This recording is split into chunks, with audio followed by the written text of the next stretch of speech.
located here in Calabasas, but before anything else, allow me to introduce myself. Ako po si Ira Pray Hoguera, a second-year college, and I am here to conduct my final OPT, which is entitled Empowering My Business Career with Results Values. Welcome to Results Track, isang lugar kung saan represerve ng legacy ni Dr. Jose Rizal. Nandito ako ngayon upang ikwento kung paano nga ba nakaka-apekto ang iba't ibang bahagi ng buhay na sa journey ko bilang isang aspiring businesswoman. Dito sa Panlimang Galleria ay matatagpuan natin ang ilan sa mga pinaka-influential na gawa ni Dr. Jose Rizal, tulad na lamang ng Noli Me Tangere at El Filibusterismo. Si Dr. Jose Rizal ay tunay na visionary. Ang kanyang mga ideya ay nagagamit namin, especially sa marketing subject, kung saan nag-innovate and nag-iisip kami ng long-term ideas sa mga future businesses. Sa galeriyang ito, matatagpuan natin ang mga kapatid at mga magulang ni Dr. Jose Rizal. Ngunit i-emphasize natin si Francisco Rizal Mercado. Ito rin ay na-discuss sa aming prelims under context of Rizal, kung saan siya ay successful business entrepreneur kung saan nag-manage ng kanyang farm at engage sa iba't ibang negosyo.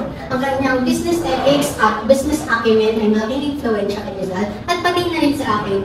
Sa section ito, makikita natin kung gaano ka-determinadong estudyante si Rizal at kung gaano kamahal ang kanyang mga negosyo. Nai-inspire ako hindi lamang bilang estudyante, but also being negosyante. As a marketing student, layunin namin alamin ang mga latest trend and technologies, lalo na sa generation ngayon. We have here our first interviewee, Mr. Kobe Bryan. For the first question, sir. Dahil siya ang kinikilala natin pambansang bayani ng Pilipinas at ang kanyang influensya ay tumatayo bilang malaking bahagi ng ating bansa. For the second question, Sa kanyang pagiging leader ay nai-apply ko bilang presidente sa aming klase at bilang estudyante, nagamit ko ang kanyang pagiging determinado sa pag-aaral. hi everyone, we have here our second interviewee, Ms. Luke. For the first question, Kasi parang alam natin yung mga nangyayari makuntas ng kapanahonan ng Rizal at para away tayo sa mga history. for the second question, Parang laki ang tulong na sa akin is yung work ko ngayon dito as a tour guide. So, makakapagsaling ako ng mga history, mga knowledge sa mga tourist na pumupunta dito. during the Rizal Shrine of Superfound experience, it allowed me to immerse myself in the life and legacy of our national hero. Seeing the artifacts and the places where he lived and worked gave me a deeper appreciation of his sacrifices and contributions. From Mr. Kobe Bryan, the student leader, I learned that studying Rizal's life helped us understand the importance of leadership and determination. Miss Judy, the tour guide, emphasized the necessity of knowing Rizal's history. This insight highlighted how Rizal's influenced leaders, educators, and even everyday citizens. The knowledge I gained from SS041 will significantly benefit my future career. As an aspiring businesswoman, Rizal's values of integrity, perseverance, and vision are highly relevant. His dedication to education reminds me of the importance of continuous learning and staying updated with market trends and technologies.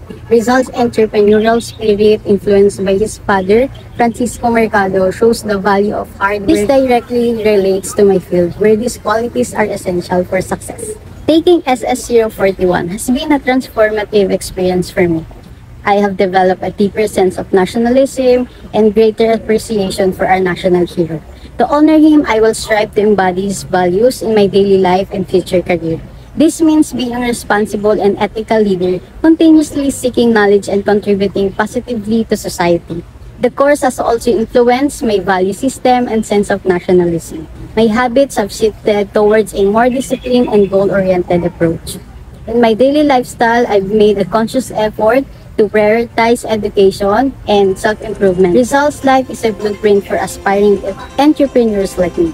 His vision, work ethic, inspire me to pursue my goals with integrity and desire to make a positive impact. Yun lamang at sana inspire ko kayo sa legacy ni Dr. Jose Rizal, personal o professional.